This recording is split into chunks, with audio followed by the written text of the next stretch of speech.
братва надрезана. Сочетает расправа здесь в синей форме арава и железные.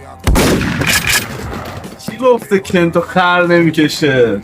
بیا یه واقعیت رو راجع به کنت بگم.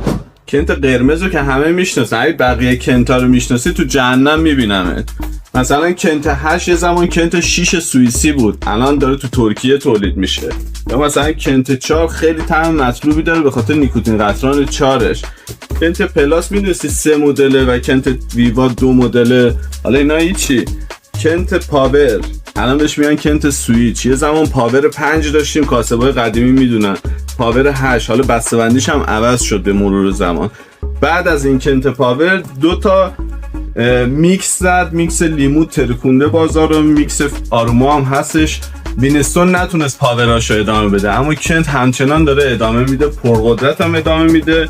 بماند دمیش هم زده، کوین سایز بهش میگن. اینم خیلی طرفدار داره. سوپر اسلیم کپسول دارم تولید کرده، اینم جالبه. تازه اینو نگفتی، کنت نانو کلیک بلوبری کارو جمع کرد توی طعمدارای کنت.